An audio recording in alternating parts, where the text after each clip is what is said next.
Now, it didn't take long for a member of the so-called resistance to attack congressional nominee Alexandria Ocasio-Cortez after her amazing win over Democratic incumbent Joe Crowley. Now, this time, attacking her is the newly minted establishment hero, Steve Schmidt. Now, while appearing on an MSNBC panel discussion with Stephanie Ruhle, Schmidt said that Ocasio-Cortez was a, quote, dishonest progressive. Oh, well, this should be good, considering that Schmidt is a former Republican. So first we're going to go into Stephanie Ruhle, who is, of course, a centrist as well, talking about how this is terrible for the Democratic Party as a whole. Let's take a look. You've got centrist, wealthy people who are willing to look the other way and take his lies for fact because it works for their bank accounts, because they hear about far-left candidates winning the primaries and they worry, what's going to happen to my tax dollars? I'm going to believe Trump's lies because it's convenient for me. Once upon a time in American politics, it was a business of persuasion. You would try to persuade people that your ideas were slightly better than the other side. It has become a game of incitement.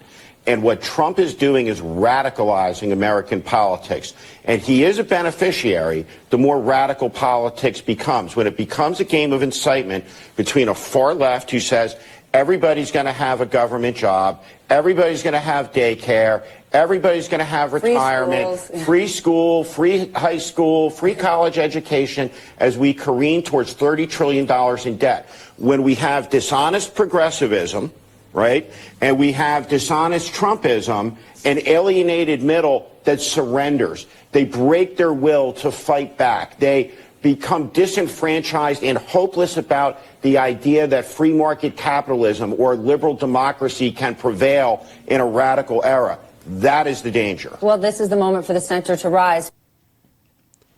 Oh, this is the moment for the center to rise. No. What she's talking about is something that I like to dub radical centrism. So what is radical centrism? It's basically trying to be in the middle of everything. Now, it doesn't matter how far right the Republicans go, the Republican Party, and they've gone incredibly far right. A radical centrist wants to get to the center of that and then proclaim themselves, even if they're massively right-wing, oh, no, we're the center, we're the reasonable people. And those people that used to be the far left or used to be actually just the normal left, they're far left. Oh, they're so crazy. I mean, the free college. Well, most European countries already do that. The free health care. Most other European countries actually do that, and they save a lot of money. The child care. I mean, who does child care? The United States is one of the only countries in the world that actually doesn't have child care that is affordable. On and on and on. I could go on so many different examples. But no. Being for those issues is being a dishonest progressive. Really. That's fucking rich. Look, here's who Steve Schmidt is. Steve Schmidt is a former Republican strategist. He's actually out there trying to lecture the left on what we should be running on. Hilarious. No, here's what the real danger is, right? People like Steve Schmidt.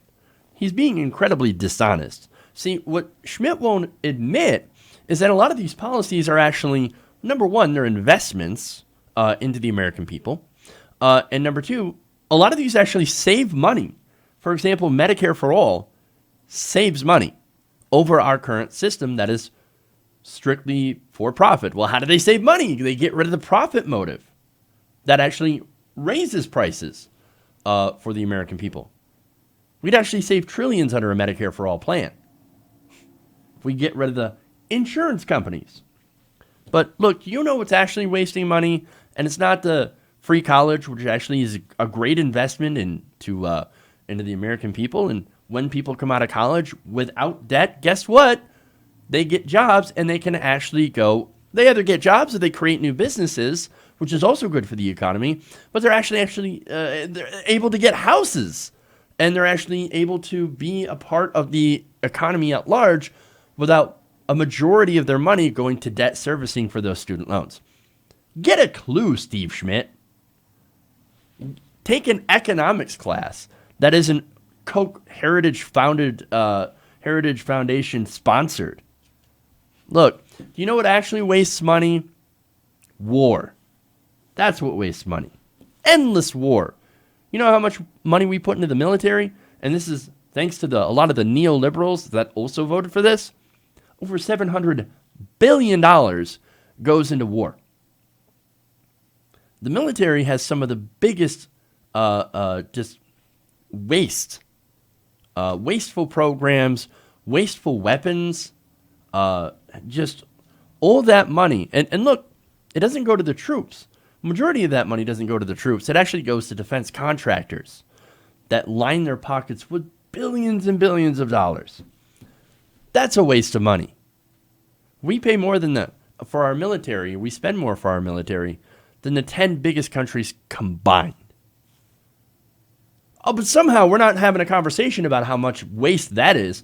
No, we're having a conversation on giving people fucking health care that every other industrialized nation actually already has.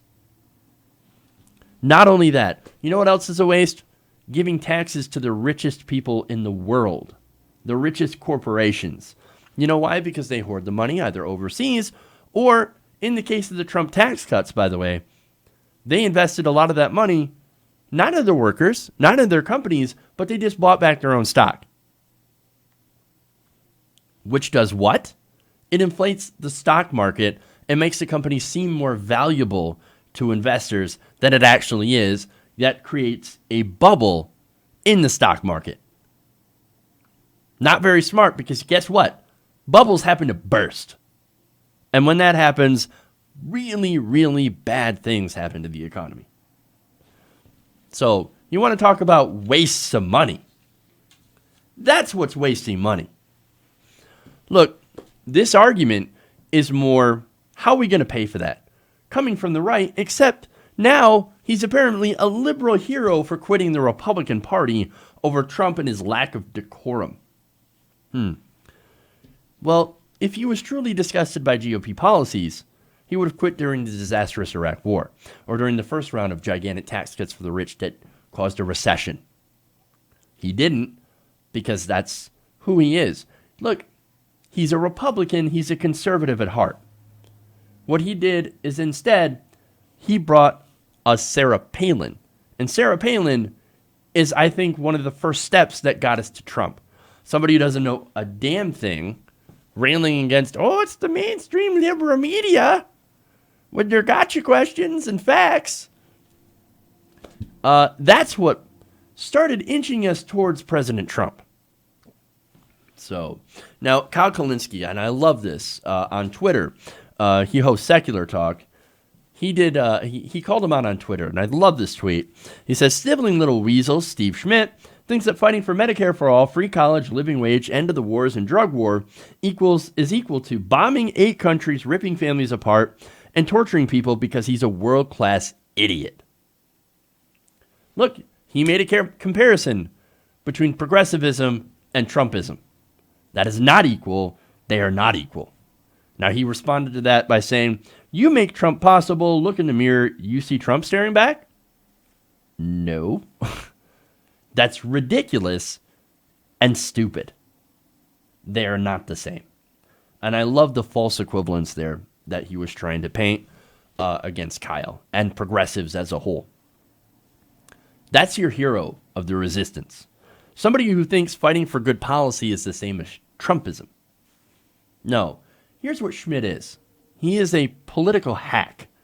There's nothing courageous about his new democratic principles. He's a conservative. He's always been a conservative, and he'll always be a conservative. And conservatives don't have a place in a progressive movement. Hey everybody, thanks for watching this video. If you want to see more like this, please hit the subscribe button below. And if you want to support truly independent progressive media, please consider becoming a patron at patreon.com/TYTNation.